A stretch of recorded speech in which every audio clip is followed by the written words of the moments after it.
Bom dia, pessoal. Logo vamos começar. Estou procurando aqui o colega Andrei.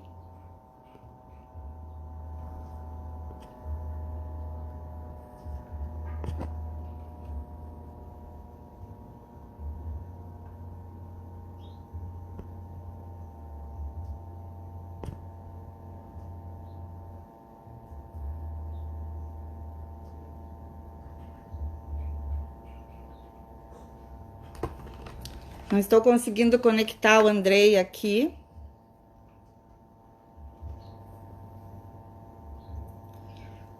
O Andrei está dizendo que está com problema aqui de conexão. Bom dia a todos.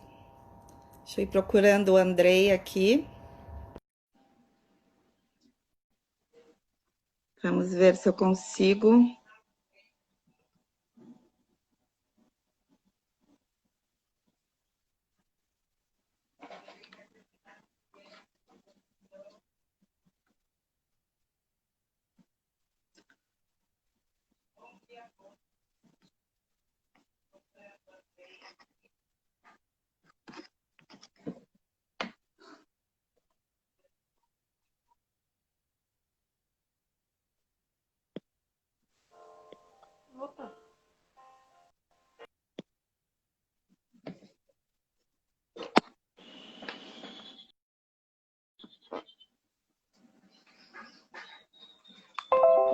Andrei, quem sabe tu sai e entra de novo?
E...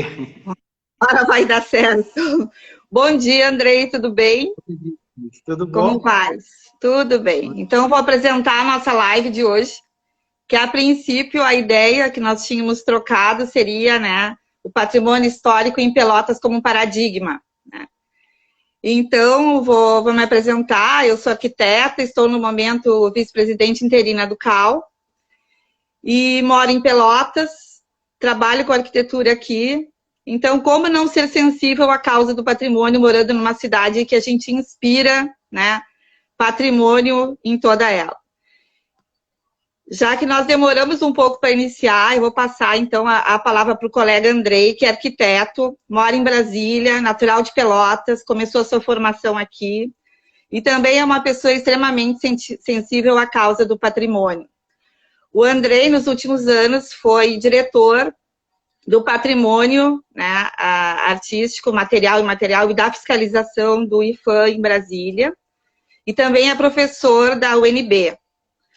Andrei, vou te passar a palavra, é com grande satisfação que o CAU-RS te recebe para esse nosso bate-papo informal.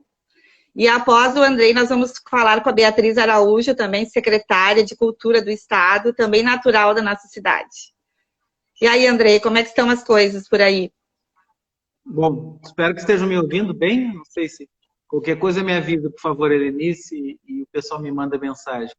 Bom, queria agradecer o convite do CAL Rio Grande do Sul. Acho que é um prazer poder estar participando. Sobretudo, é um prazer duplo quando a presidente, né, a vice-presidente é a Helenice, minha querida amiga, minha comadre, minha, né, madrinha de casamento.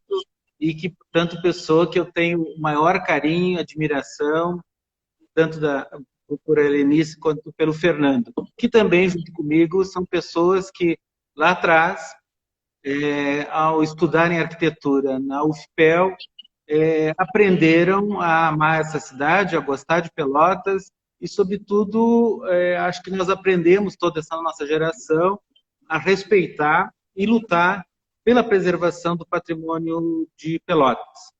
Bom, essa conversa, Helenice, tu me interrompe quando tu quiseres, quando tu achar que é necessário, senão eu vou falando aí meus 30 minutos, 20 que eu tenho.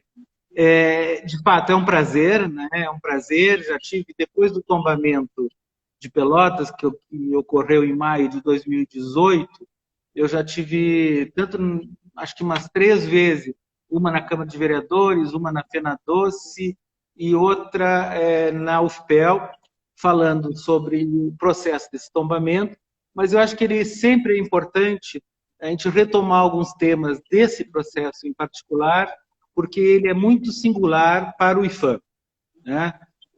Um pouquinho de história, né? Em 2002, eu me mudei para Brasília, fiz concurso e tornei professor da UNB.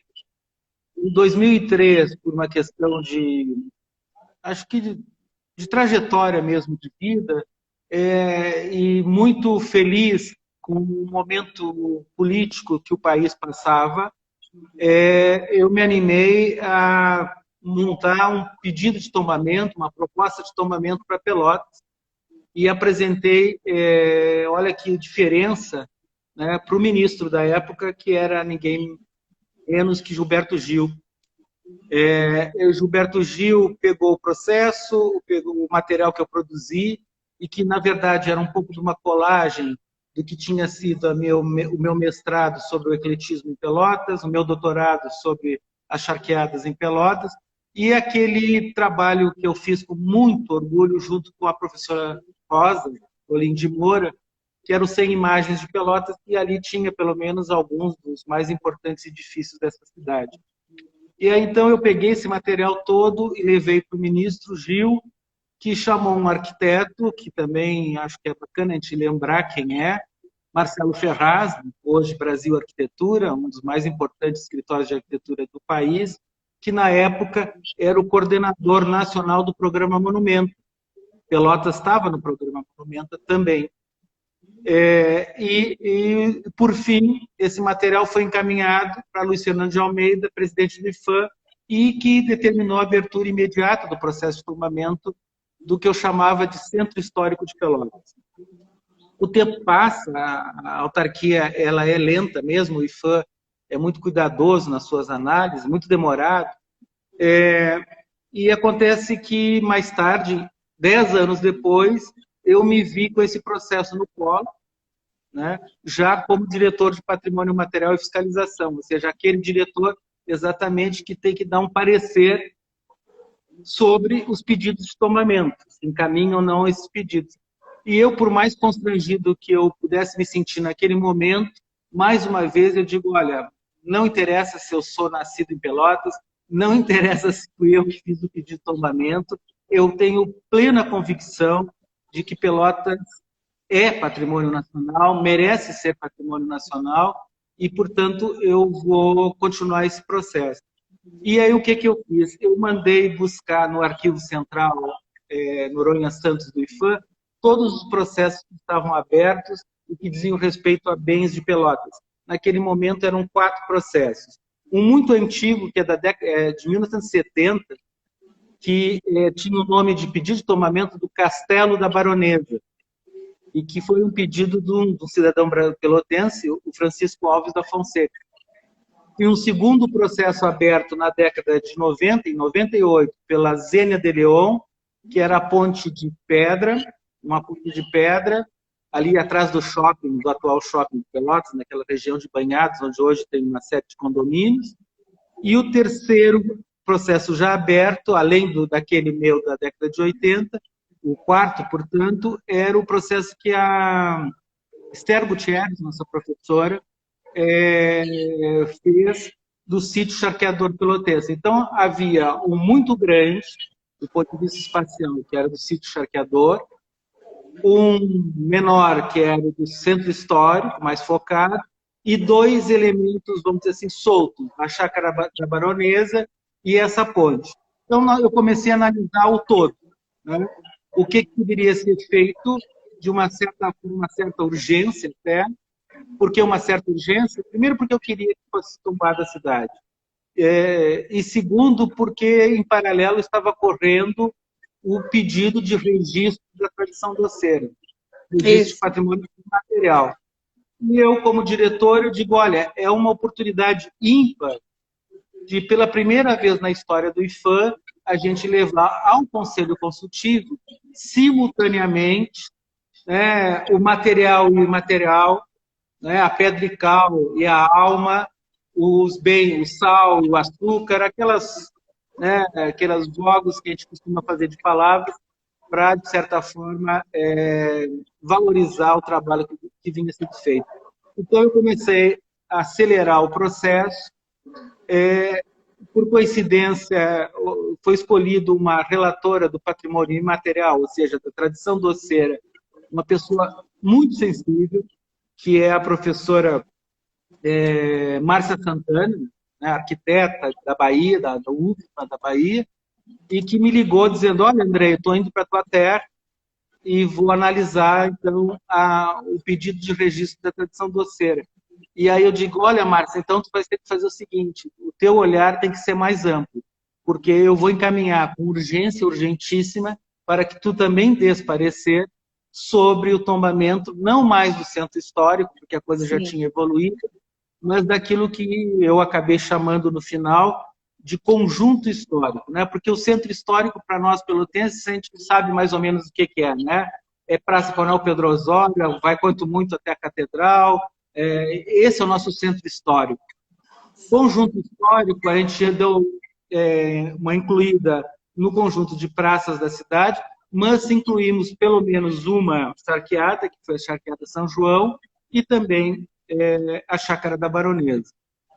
Com isso, a Márcia Santana foi para Pelotas. Eu acho que 15 dias antes da viagem dela, eu fui para Pelotas. Eu lembro que foi uma semana, um final de semana, que era quando eu podia estar em Pelotas. Chovia e fazia frio, e eu queria tirar umas fotografias boas, com qualidade, para mostrar para o Conselho Consultivo o que era a minha cidade. E era aquela coisa de Pelotas cinza, úmida e com chuva e vento. Não sei se está assim agora, mas naquela época estava. De qualquer forma, eu terminei um parecer muito robusto, é um parecer de 149 páginas, né, quase um mestrado, contando um pouco da história da cidade, determinando, identificando os valores do conjunto, analisando o primeiro e o segundo loteamento da cidade, a partir daí ampliando uma característica muito especial que eu acho que Pelotas tem, que além da regularidade, que é de ter os principais prédios públicos associados a praças. Nós temos a Praça da Catedral, a Praça do Asilo, a Praça da Prefeitura, a Praça do Mercado, a Praça da Santa Casa, a Praça da Faculdade de Direito e assim por diante. Então, nós optamos por trabalhar com esse conjunto de praças ou de espaços públicos, né, num total de 7, né, eu chamo de Praça dos Enforcados, né, a última das praças, e além dos 7 conjuntos urbanos dentro desse centro histórico, trabalhar com 6 eixos condutores, que são eixos que ligam uma praça a outra, que para nós também que conhecemos e vivemos em Brasília, sabemos quais são os importantes. Floriano Peixoto, 15 de novembro, Pérez da Cunha, Gonçalves Chaves, de maneira que a gente conseguisse também ter essa característica. Por fim, quais são as características dessa cidade? A sua regularidade, a diferença de tamanho de quarteirões entre primeiro e segundo loteamento, a presença dessas praças, a presença de uma qualidade urbana ainda preservada, uma heterogeneidade de edifícios, ou seja, a nossa arquitetura em linguagem é variada, e a sua volumetria idem, ou seja, convivem boa e má arquitetura, convive boa arquitetura do colonial, do ecletismo e a contemporânea, ou seja, isso são valores que a cidade tem e que a gente achava que tinha de E alguma de forma. certa forma que ainda estão preservados, que mantêm as características, né? Que se percebe esses enquadramentos. E também é bom também relembrar, Andrei, que nós já tínhamos alguns prédios individualmente tombados, né? E aí que vem, vamos dizer assim, o pulo do gato. Por que o pulo do gato? Porque se a gente pegar um tombamento tradicional do IPHAN, o que é? O IPHAN delimita uma área de tombamento, bem tombado, onde no interior tem que estar todos os valores que levaram ao tombamento, e depois ele delimita uma área maior ainda, que é chamada área de entorno. O que nós fizemos? Nós tivemos o cuidado de contemplar, quase num jogo de conjuntos, contém e está contido, todos os antigos bens já tombados teriam que estar dentro da área tombada. 7 Abril, os casarões, a caixa d'água. Biblioteca, prefeitura, enfim. E aí também incorporando os bens tombados pelo Estado, pelo órgão estadual de tombamento. E considerar que o tombamento do IPHAN necessariamente não ia precisar de área de entorno. Por quê? Porque a cidade já tinha feito a sua lição de casa, no entender do IPHAN, primeiro, inventariando essa cidade, esse patrimônio, e segundo, criando as zonas de preservação no próprio plano diretor. Ou seja, nós adotamos o plano diretor de Pelotas, assim como a cidade o adotou, de maneira que aquelas áreas consideradas zonas de preservação 1 e 2 do plano diretor, na verdade, são, para o IPHAN, as áreas de entorno. E o que cabia, de fato, ao IPHAN era definir critérios possíveis de manutenção da qualidade dessa cidade. Ou seja, se é para trocar um piso de passeio público, que se utilize ladrilhos hidráulicos, que são próprios da cidade. Ou seja, que se mantenha a qualidade das serralherias da cidade, que são espetaculares. A exemplo do Grande Hotel, do 7 de Abril, do Teatro do Guarani, ou seja, aqueles acessos tão bem trabalhados com vidro e ferro que nós temos em alguns prédios importantes. Sim, a própria caixa d'água de ferro fundido, que é belíssima também, né? Exatamente. E aí, então, construímos esse arcabouço e, finalmente, em dia 10 de maio, acho que foi dia 15 de maio, dia 10 de maio foi um outro acontecimento que me diz muito respeito, que foi quando eu infartei. Dia 10 de maio, dia 15 de maio, eu não pude estar presente na reunião do Conselho Consultivo, mandei um vídeo como esse e assisti no hospital, mas de qualquer forma foi uma reunião muito bacana porque, primeiro, a Márcia Santana teve a sensibilidade de reconhecer todos os 15 valores indicados para o tombamento nacional. Sim. Segundo, ela nos questionou e houve um debate no própria reunião do Conselho Consultivo se o IPHAN abriria a mão ou não da tal área de entorno.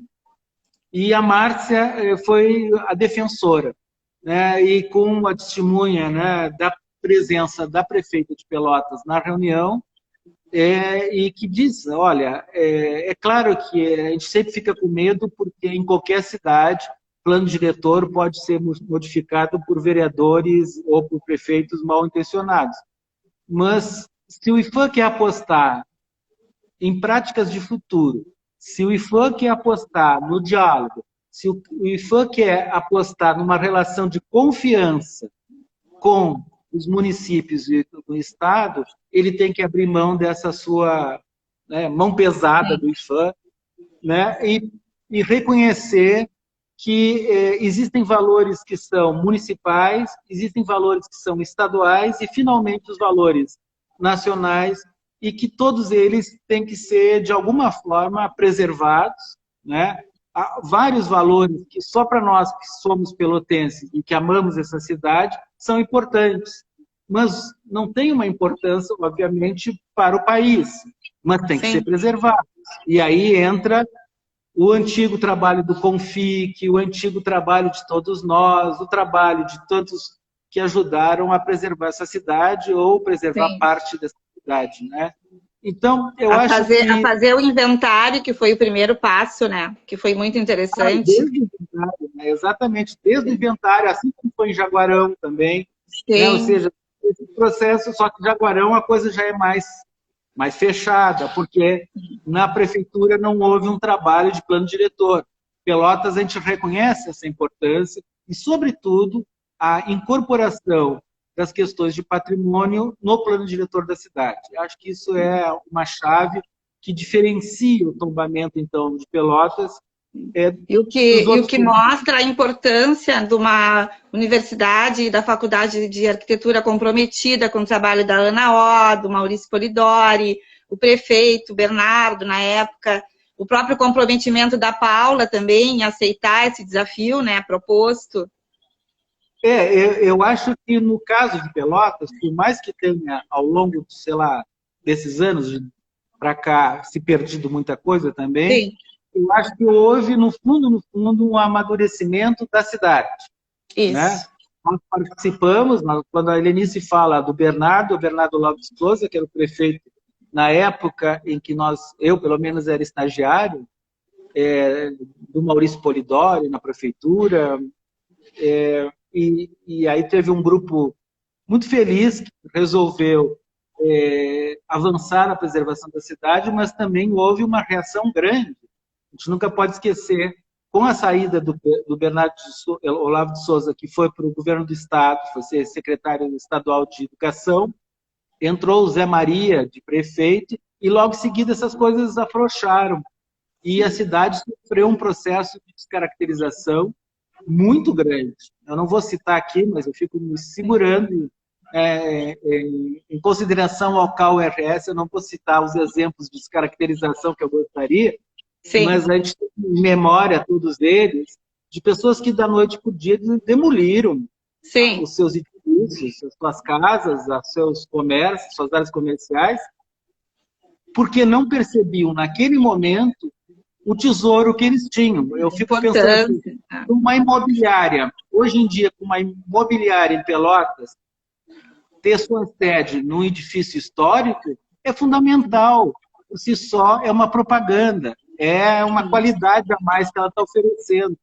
Então, eu fico imaginando que, ao longo desse tempo, a sociedade de Pelotas aprendeu que o patrimônio não era um peso e que, ao contrário, o patrimônio era um ativo, como é até hoje, um grande ativo. Né? A gente vai começar um período eleitoral. Eu estou convidado até pelo IAB para ajudar a construir a Carta das Cidades, que a gente vai distribuir para todos os prefeitos. E é isso, a gente tem que demonstrar para os prefeitos ou os candidatos a prefeitos municipais que ou eles apostam, sobretudo no caso de Pelotas, no patrimônio, ou a gente continua dando um passo atrás.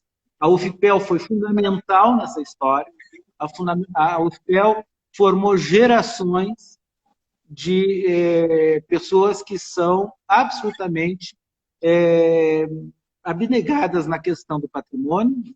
Eu estou falando com uma, mas tem vários colegas nossos, né? Outros que estão na luta no dia a dia como profissão, são restauradores, fazem excelentes projetos, resgatam prédios fundamentais dessa cidade.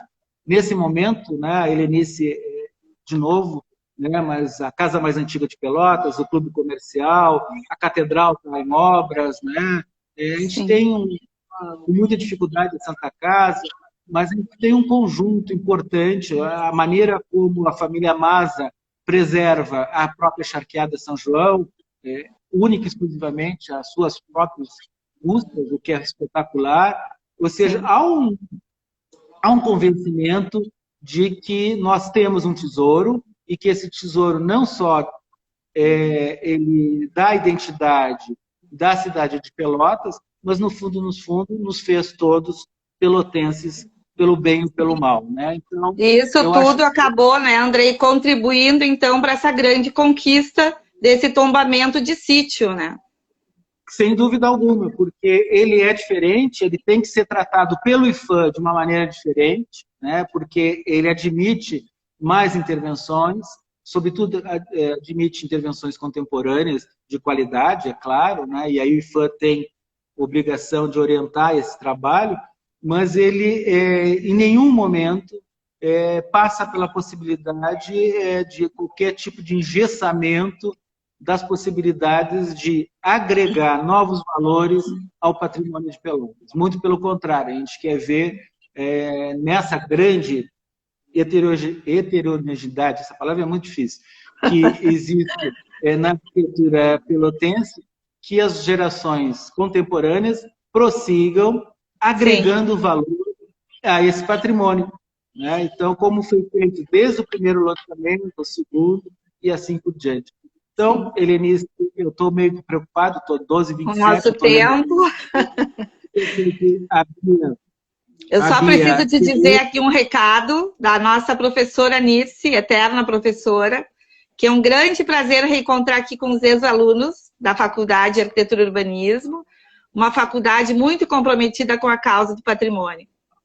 Também o Fernando Caetano está falando do movimento SOS Memória, que foi bela luta e conquista, parabéns, Andrei. O Ricardo Rabeno, bons tempos esses que você está citando de Pelotas. O Ronaldo Cupertino também aqui presente, mandando um grande abraço. Agora vamos para os minutinhos finais aqui, Andrei, da nossa live, que eu vou te deixar um espaço para te fazer teus comentários finais. Bom, os comentários finais, vamos ver se eu me organizo aqui. Primeiro, eu tenho que, mais uma vez, né, sobretudo com essas pessoas que foram citadas, reforçar o que a Helenice disse, da importância da Universidade Federal de Pelotas, né? Ou seja, hoje Pelotas é o que a Universidade Federal a transformou, né? Não só, vejam, a gente está falando aqui na questão do patrimônio, mas vejam a importância que a UFPEL assumiu com o Pedrinho, né? Olha, maneira de chamar o magnífico reitor de Pedrinho, né? Como a importância que a UFPEL assumiu hoje no combate da pandemia. Que é uma universidade de ponta, é uma universidade de referência do interior e que soube fazer da sua condição de interior o seu grande valor, né? E é exatamente esse o segredo, o pulo do gato do patrimônio, né? Quando a gente, aqueles bens e aqueles atributos que a cidade tem, sem dúvida alguma tem, e que nos permite que a gente dê essa mudança, e não só pelo lado que eu acho nojento, pelotense, de que a gente é melhor do que todos os outros, mas, sobretudo, do lado de que a gente pode construir algo absolutamente distinto, porque é nosso, é o que nos identifica. E, por isso, eu acho que Pelotas ganhou esse reconhecimento nacional. Então, são essas duas coisas. E, por fim, Helenice, muito obrigado. Eu quero dar os parabéns para o CAU-RS pela escolha. E eu sei que a comissão de patrimônio passa a ser agora uma comissão permanente. Isso. Se depender de mim, todos os estados brasileiros terão comissões permanentes de patrimônio atuando junto ao Conselho de Arquitetura e Urbanismo. Parabéns pelo trabalho que vocês estão realizando. Obrigada, Andrei. Obrigada pela tua participação. Ótimas palavras. Victor te emocionou no meio, para variar. Muito obrigado. Tão longe, mas tão perto da gente aqui, né? Esses mecanismos nos aproximam tanto. Um abraço, querido. Vamos seguir sempre juntos, trabalhando. Um abraço para a Bia, que vai entrar agora, que é outra pessoa que a gente admira bastante. Um abração. Tá bem, obrigada, Andrei. Um grande abraço. Tchau, querido. Bom, agora nós vamos, então, aqui procurar a Beatriz Araújo, que é do grupo.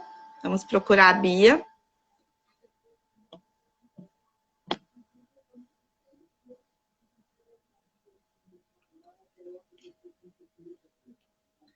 Já encontrei a Beatriz, então agora conseguimos administrar o nosso tempo. Vamos ver se a Bia entra aqui.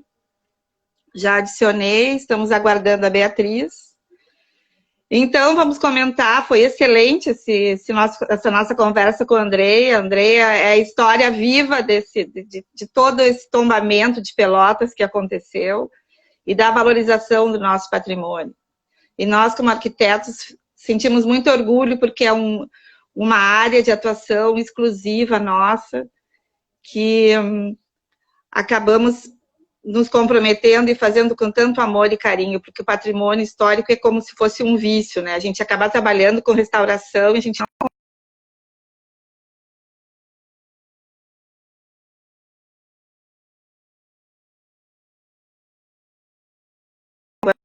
Araújo.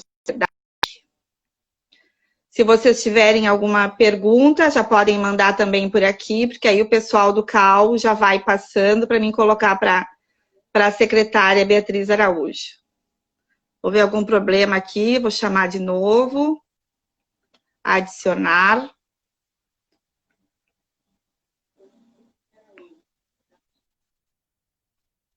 Beatriz está entrando aí. Boa tarde, Bia. Prazer te receber aqui. Nossa secretária, Beatriz Helena Miranda Araújo. Bem-vindo, Bia. Bem-vinda aqui nesse papo conosco. Muito bom te receber aqui.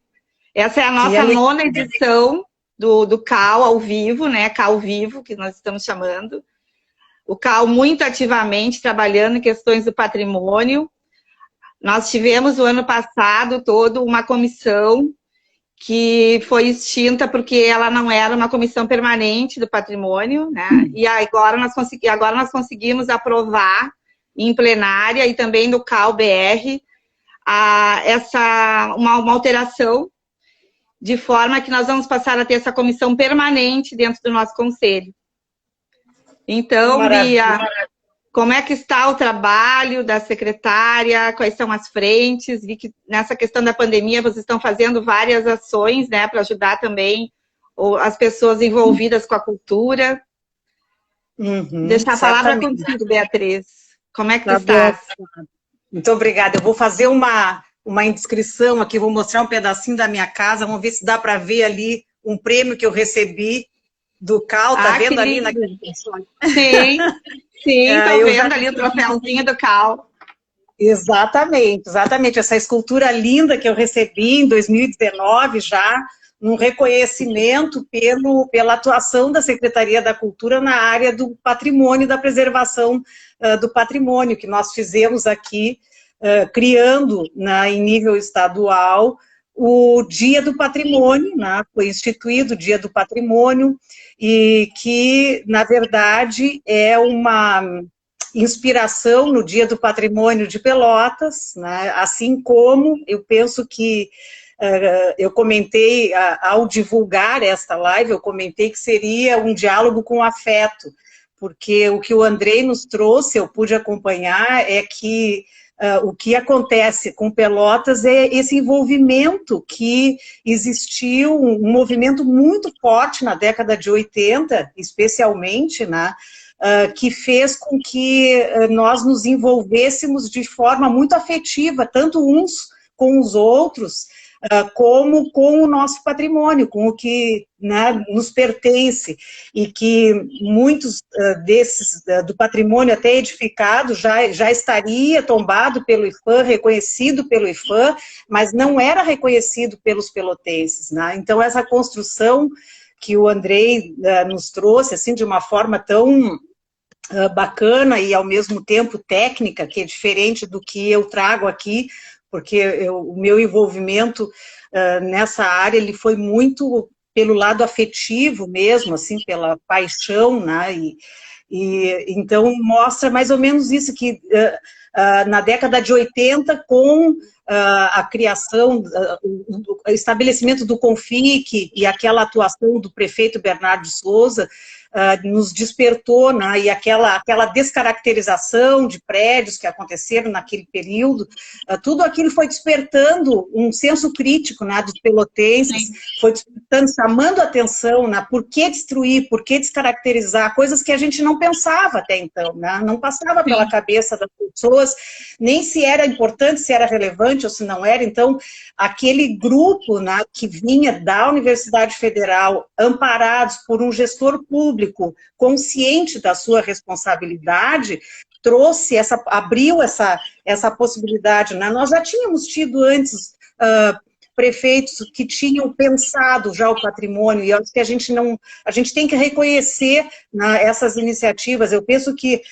não quero aqui fazer nenhuma alusão à gestão em si dos prefeitos, mas prefeitos que pensaram o patrimônio. Acho que o Irajá Andara Rodrigues, ele teve também, ele reconheceu a importância do patrimônio também, né? Quando ele faz o Teatro 7 de Abril, por exemplo, quando ele fez a desapropriação do teatro, que já tinha sido reconhecido na década de 70 pelo IFAM, e assim sucessivamente. Depois teve o Bernardo, depois disso nós tivemos a atuação do Fernando Marrone, que foi muito expressiva também, quando ele abraça o programa Monumenta e dá todo o suporte para a realização, para o trabalho que foi desenvolvido pelo programa Monumenta. Depois tivemos ainda o Eduardo Leite, que vai para o PAC das Cidades Históricas e defende os projetos que nós tínhamos elencado como os prioritários para Pelotas, e a Paula Mascarenhas, que já foi falado aqui também, do comprometimento que ela tem, né, com o patrimônio, com a memória imaterial, com todas essas questões que são tão caras para nós, né? Então, isso é o que eu trago para a Secretaria de Estado da Cultura, o exemplo de gestores que deram suporte para a sociedade civil, quando a sociedade civil se mostrou interessada e quando quis o reconhecimento do patrimônio. Eu lembro, por exemplo, na década de 80 ainda, quando eu comecei a trabalhar aos 22 anos, quando estavam realizando a primeira Fena Doce, e as doceiras estavam organizadas em cooperativa, e existia uma discussão, nós vamos chamar de Feira Nacional do Doce ou Festa Nacional do Doce. É festa, não é uma feira, é uma festa que vai, na verdade, levar para dar visibilidade para a nossa tradição doceira, para o trabalho que essas artesãs, que essas artistas, muitas vezes fazem em relação ao doce de Pelotas. Então, foi uma construção muito bonita, assim, que nós acompanhamos, né, Helenice? Tu também sempre envolvida, né, acompanhaste tudo isso, e um grupo muito potente, assim, com vozes, pessoas que se expunham sem medo de bater de frente quando uma determinada empresa descaracterizou uma fachada, de fazer aquele movimento. Isso tudo eu vivi e foi muito, muito bonito, né? E é isso que eu trago agora para o meu trabalho aqui na Secretaria da Cultura, né? Eu tenho procurado atuar na área do patrimônio, especialmente. Eu acho que eu espero que isso já seja um fato reconhecido, assim, por todos, porque nós criamos o nosso Dia do Patrimônio Estadual.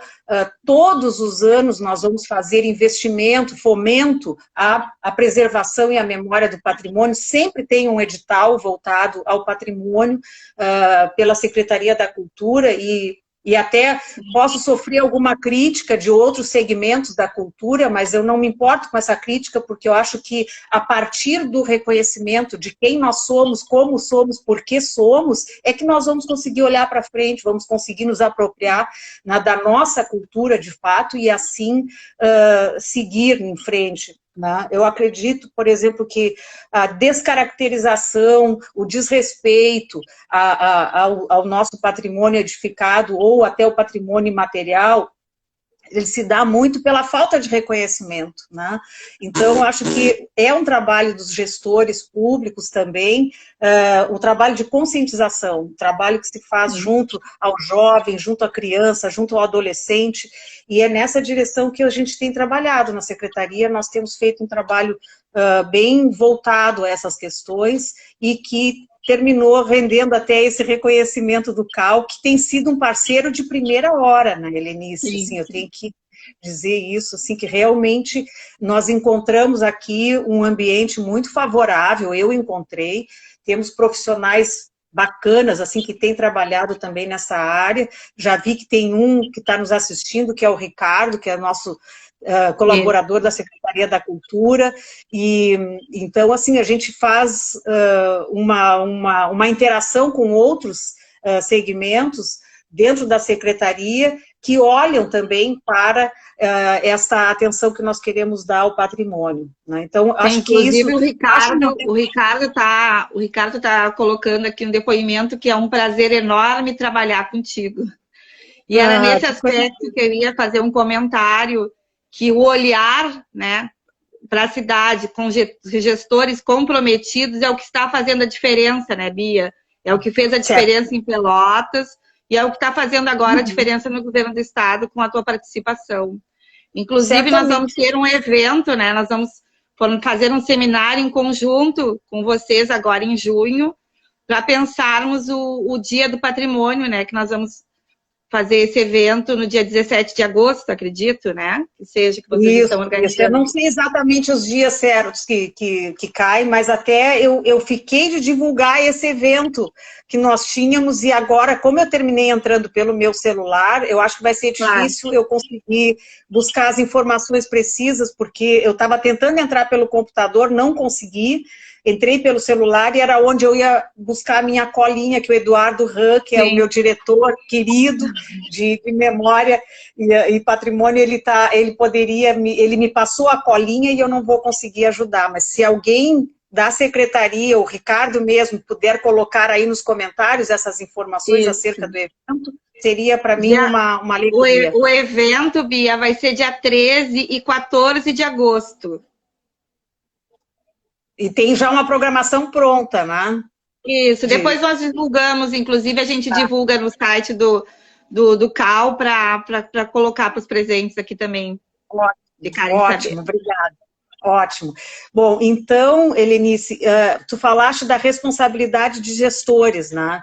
Eu observei neste período já de Secretaria da Cultura que isso não é uma prática tão comum nos gestores de municípios, né, nos prefeitos, não é realmente. Não. E eu tenho tido uma dificuldade enorme em conviver com a falta de, vamos dizer assim, de vontade política de alguns prefeitos no que diz respeito à preservação do patrimônio de municípios gaúchos, né? Então, eu já participei de algumas audiências com o Ministério Público e enfim, eu tenho colocado sempre, de uma forma muito, até talvez mais veemente do que devesse, que eu tenho dificuldade de conviver com gestores públicos que não chamem para si uma responsabilidade que é deles e que tentem jogar, no caso, para o governo do estado, porque a pressão no governo do estado vai ser menor do que a pressão que acontece no município.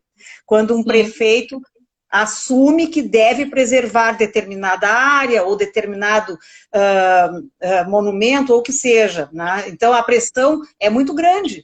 Só que na minha história, quer dizer, na minha memória, todos os prefeitos assumiram a sua responsabilidade, chamaram para si e não abriram mão, não jogaram, por exemplo, para o governo do estado ou para o governo federal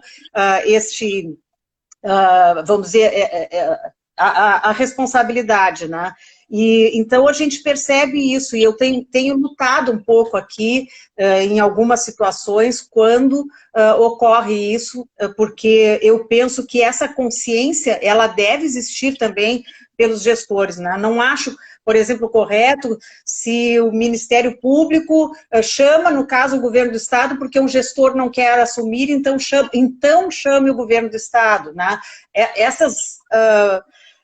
Essas ações, às vezes, elas são bastante questionadas por nós, né? Porque nós Sim. precisamos que no Rio Grande do Sul exista essa consciência por parte de todos os prefeitos que assumem, né, as suas cidades, que assumem essa responsabilidade que é de preservar, né, e enfim, né, de cuidar do que é deles, né?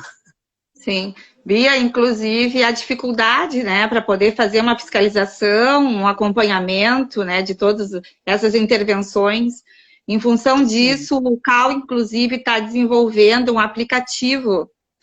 E dentro desse aplicativo, nós vamos ter uma funcionalidade voltada para questões do patrimônio, que nós vamos utilizar, inclusive, o IGEL, né, do Ciscal. Então, é interessante isso, porque é o CAL apoiando, né, as questões do patrimônio de uma forma mais efetiva. Perfeito, perfeito, exatamente, porque, na verdade, o CAL tem condições de dar algum suporte, tem dado, tem oferecido, né, bem como outras parcerias também. Nós temos buscado parcerias até com outras secretarias de Estado, por exemplo, a Secretaria de Obras. Ela tem uma capilaridade muito maior do que a nossa Secretaria da Cultura, do que o nosso IFAI, né, que é um instituto relativamente pequeno diante da grandiosidade do que nós já temos em termos de patrimônio protegido pelo Estado, né? Então, esse tipo de iniciativa do CAL é por demais meritória, né? Porque nós, de fato, precisamos ter essa rede, a gente tem que ter uma rede para poder acompanhar, né, as iniciativas, as ações que estão no entorno ou no próprio patrimônio, né, que é protegido, certamente. Nós somos 16 mil arquitetos, um pouco mais no Rio Grande do Sul, a olhar e a cuidar das causas de preservação da nossa história, né, da cultura, da memória. Então, o CAL, com esse instrumento, vai ajudar também, né? E as outras ações, Bia, a questão do incentivo à cultura, como é que anda essas questões? Então, bom, nós temos, eu tenho a alegria de contar, primeiramente, com o resgate da Secretaria de Cultura, porque quando nós chegamos ao governo, a Secretaria ela estava unida a outras pastas, né, a outros setores, e o governador Eduardo optou por trazer de volta a Secretaria de Estado da Cultura. E nós temos atuado bastante na área também da economia criativa, temos trabalhado a cultura também buscando fazer com que as pessoas se sintam empreendedores e fomentando. Conseguimos aumentar o investimento em cultura e fizemos uma alteração profunda já na nossa lei de incentivo à cultura, que facilitará muito a captação de recursos, que foi a diminuição da contrapartida das empresas, que muito dificultava os outros segmentos, né? Não especialmente ao patrimônio, porque o patrimônio tem um diferencial que foi também no tempo do Bernardo, só que aí era o Bernardo, deputado estadual, que conseguiu fazer essa alteração para que o patrimônio tivesse, vamos dizer, um tratamento diferenciado na lei de incentivo à cultura. Mas nós conseguimos, no início desse ano, fazer uma alteração na legislação e nós estamos investindo muito, comparativamente a outros estados brasileiros, assim, tirando São Paulo, que é completamente diferente de tudo que a gente tem no Brasil. Tirando São Paulo, o Rio Grande do Sul está muito bem em termos de fomento à cultura. O que eu quero dizer com isso? Nós aumentamos os valores em 20% do que tinha de investimento até o dia em que nós chegamos no governo. Fazia 6 anos que o investimento em cultura totalizava 35 milhões de reais por ano. 6 anos nesse valor, já tinha passado por 2 governos. E nós chegamos e já passamos para 41 milhões. E agora, especialmente, foi aprovada a lei de emergência cultural no Congresso e no Senado. Exatamente. E o nosso trabalho agora está sendo insano para que a gente consiga fazer um pacto com os municípios, com todos os municípios, porque são 497 municípios no Rio Grande do Sul. Nossa. E todos receberão recursos. E nós precisamos ter um pacto para que a gente consiga desenvolver, vamos dizer, as linhas de atuação dessa legislação, que são bastante distintas e que são responsabilidade de todos, do governo do estado e dos municípios. Nós temos que fazer um pacto para que a nossa atuação seja harmônica, que não se sobreponha. Enfim, está sendo um trabalho bastante difícil, porque, infelizmente, a gente não tem apoio do governo central, nenhum. Nós já temos 5 secretários especiais da cultura. Primeiro, a gente teve a extinção do Ministério da Cultura, que passou para a cidadania, que passou para o turismo. Então, nós temos alguns institutos que estão com a cidadania ainda, outros estão com o turismo. É uma coisa muito difícil, realmente, de administrar. Então, tem sido um desafio bem grande e muito difícil tratar com o governo central. Então, por isso, o nosso fórum de secretários de Estado da Cultura, ele está fortalecido, assim como as entidades que representam os municípios também. Essas entidades estão se fortalecendo para que nós possamos atuar de uma forma mais positiva e levar, então, aqui no Rio Grande do Sul são 155 milhões entre governo do estado e municípios. E 70 fica para o CECAD e 85 para os municípios, né? Vai ser dividido. Então, tu vê a diferença, quer dizer, se eu tenho por ano 41 milhões, eu agora tenho mais 70 milhões para trabalhar em meses, porque isso é emergência cultural. Isso tem que ser feito de agora até o final do ano. O nosso desejo é esse. Só que é mais ou menos como com a mesma equipe eu tenho que mais do que dobrar a operação da Secretaria da Cultura. Então, realmente, é um desafio, assim, enorme, e a gente sabe que vai ser criticado, a gente sabe que vai ter, que falhas vão ocorrer, né, por conta da circunstância, que é essa, que a gente não tem um diálogo positivo com o governo federal, né, não existe, no momento que nós estamos vivendo um reconhecimento aqui no Estado e a nível de Brasil está tão desmotivada a questão da preservação do patrimônio, né?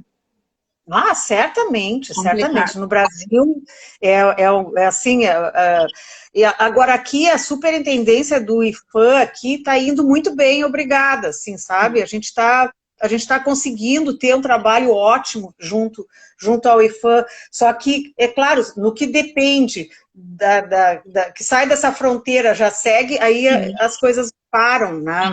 Fica muito complicado esse diálogo que inexiste, na verdade, ele não existe. Então, é uma situação bem difícil. Eu lamento, assim, porque eu vejo a minha passagem na Secretaria de Estado da Cultura, é assim mesmo, é uma passagem.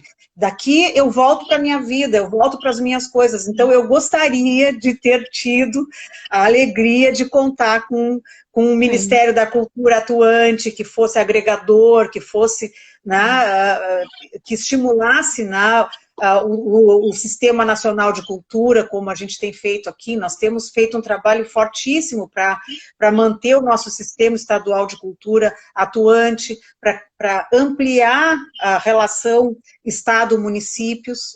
Eu acho que é muito importante que o Estado reconheça a importância dos municípios, que não atue diretamente com o final, com o usuário final que passe pelos municípios, porque as pessoas moram nas cidades, elas não moram no Estado. Né? Sim, então, até para valorizar todas as ações, né? Porque parte do município o reconhecimento. Eu vou fazer alguns comentários aqui, que estão deixando na live, e depois, então, nós vamos para as nossas considerações finais, para os últimos minutinhos, tá, Bia? A Nirce Medvedovski, dizendo que é um prazer te ouvir falar. Ricardo Rabeno, que é uma satisfação trabalhar contigo. Fernando Caetano, dizendo que legal esse reconhecimento de quem viveu tudo isso. A Bia apoia a educação patrimonial sempre. A Evelice Jaime de Menezes, que é a nossa conselheira de Rio Grande, que como arquiteta pelotense, formada pelo UFPEL e moradora na cidade de Rio Grande, luta com colegas do núcleo do IAB para preservar o patrimônio da primeira capital do estado. Giovanni Barcelos, muito bom ver a nossa secretária da Secult agora no Estado. Andréa Ilha, de Livramento, feliz em ter a Bia como secretária de Cultura, mantendo o patrimônio cultural na pauta, apoiando e desenvolvendo ações tão importantes na área. O Marcos Abreu também, que diz que é bem difícil, muitos têm ideias erradas da modernização e acabam desprezando o nosso patrimônio. A Letícia Oliveira diz que ouvir a Bia é uma motivação para a longa caminhada na luta pela preservação do patrimônio. E o nosso conselheiro do CAU-RS, coordenador da Comissão de Prática da CEP, diz que a programação do seminário dos dias 13 e 14 será voltada no seu segundo dia para conhecermos e debatermos sobre a Lei Robin Hood, que é uma lei lá de Minas Gerais, que estende, né, a legislação para sítios que não eram tão... Isso. E o ICMS Cultural de Minas Gerais, né? Então, Bia, tenho que te agradecer a participação, a tua disponibilidade. Falasses muito do que não gosta muito de falar assim, em público, que eu sei. Só te agradeço e vamos às tuas considerações finais, algum recado. E o CAU agradece muito a tua participação e contamos com o teu apoio sempre. Pode contar conosco. Tá bom. Obrigada, Helenice. Obrigada a todos aqueles que tiveram paciência para acompanhar essa fala. Realmente o que a Helenice disse é muito verdade. Eu brinco que eu não gosto de falar para mais de 5 pessoas ao mesmo tempo, né? Porque quem escolheu ser produtora cultural escolheu trabalhar nos bastidores. Então, estar na vitrine, estar sob holofotes não é de fato o que eu busco realizar coisas e trabalhar. Eu quero dizer que a Helenice, especialmente, tem sido uma parceira de vida, uma pessoa que tem me acompanhado. Agora vou me emocionar. Ah, tá. Enfim, uma pessoa que eu tenho feito muitas coisas, muitos trabalhos, né, que a gente já fez juntas, em prol da recuperação e da preservação do patrimônio, e que eu tenho um desejo, assim, em termos de Secretaria da Cultura, que é deixar só essa marca, a marca de uma secretária que trabalhou pela preservação da memória do Rio Grande do Sul, pelo estímulo aos municípios, aos cidadãos, para que cuidem do que é seu, preservem, se responsabilizem pelo que é seu, que não abram mão dessa responsabilidade. E eu vejo no CAU um grande parceiro de primeira hora, assim como vejo em ti essa parceira de vida, Helenice. Então, quero te agradecer por todos os momentos que nós compartilhamos juntas, todas as dificuldades que nós passamos em tantos projetos que a gente já desenvolveu em prol do patrimônio do Rio Grande do Sul. Fica a minha gratidão. Obrigada. E tu não vais conseguir, tu já estás conseguindo deixar essa marca. Tá bem, e nós temos também o grande trabalho do CAU, né? Agradecer a todos os conselheiros que trabalham unidos, o nosso presidente, o Tiago também, que é uma pessoa super sensível à causa da preservação. E é um trabalho excelente que a gente faz, e tendo o apoio, né, da parte do governo, dos municípios, acho que a gente vai conseguir. E tendo também a verba, né, para fazer o trabalho, porque preservar sem dinheiro é muito difícil. Porque geralmente os proprietários, né, receberam esses imóveis de herança e são pessoas e famílias que já não têm mais condições de preservar. Então, essas leis de incentivos vêm a somar muito e ajudar para manter esses imóveis, né? Exato, e nós então vamos continuar investindo. Que bom, então tá, Bia. Se tiveres mais alguma necessidade futuramente, alguma coisa para divulgar, pode contar com o CAU. Então, tá, obrigado a todos. Obrigada a participação da Bia, do Andrei. Acho que foi uma excelente live. Tivemos participação de muitas pessoas aqui, muitos recados, né? A Bia é uma pessoa muito querida. Obrigado, Bia. Obrigada, gente. Até a próxima. Também um super beijo. Isso, e nós temos nossa próxima live na terça-feira que vem, todas as terças e quintas, do meio-dia a 1h da tarde. Um abraço a todos, obrigado pela audiência.